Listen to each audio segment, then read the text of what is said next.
So I went to go see Two Guns. It's directed by, and I'm probably going to mispronounce this, but Baltazar Kormaker. He's primarily an Icelandic actor-director, but he's known in the United States for the 2012 film Contraband, which starred Mark Wahlberg. Now he works with Mark Wahlberg again here, along with Denzel Washington, Edward James Olmos, Bill Paxton, James Marsden, Paula Patton, and a bunch of other folks. If nothing else, this film has a great cast.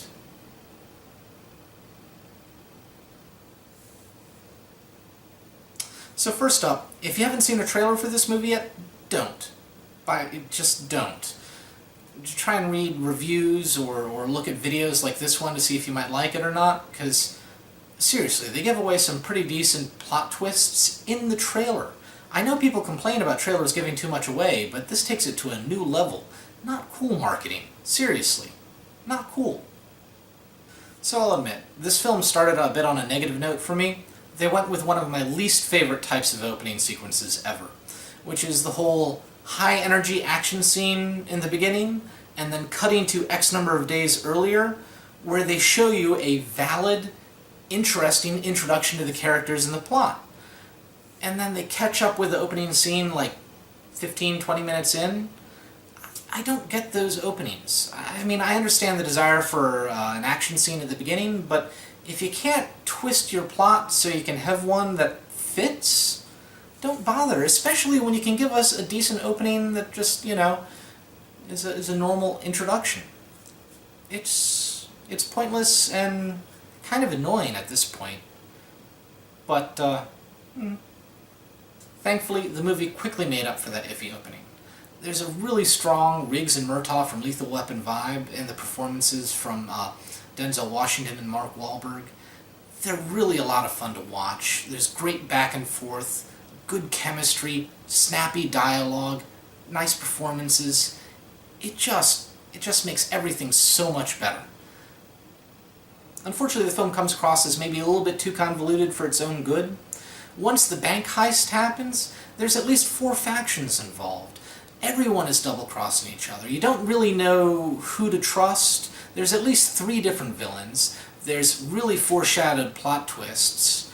There's so much going on here that it becomes a little bit hard to follow. Thankfully, the movie's pacing is such that it's fast enough where you don't really have time to sit around and notice all the problems with the movie, and at the same time, it's not so fast that you can't take in what's happening.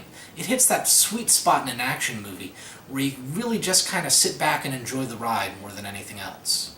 And of course, nothing in this movie is hurt by the dialogue.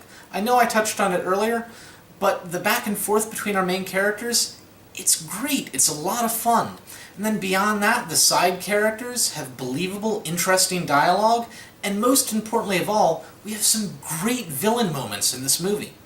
For instance, Edward James Olmos plays this Mexican drug lord who calmly explains to our heroes how his father used to toughen up his hands for work in the field right before he's about to bludgeon them to within an inch of their lives with a bat. Or how about Bill Paxton? He plays this corrupt government official who likes to talk to people he's about to interrogate very slowly and calmly about Russian roulette. He'll take the bullets and place them down on the table in front of the person before taking his revolver, placing it to their kneecap or their groin, and pulling the trigger. It's a great villain moment. I like it. Yeah, I like the movie, in spite of its flaws. You didn't really have enough time to dwell on its problems during the runtime, and nothing was so big that it lowered my enjoyment after the fact. Now, I can't exactly call Two Guns good, but at the very least I can say that it's good, solid fun. And I don't know about you, but that's really all I'm asking for out of my summer action flicks. So, if this seems like something you might enjoy, go and see it. And if you like it, or even if you don't, let me know about it. And until next time, enjoy film.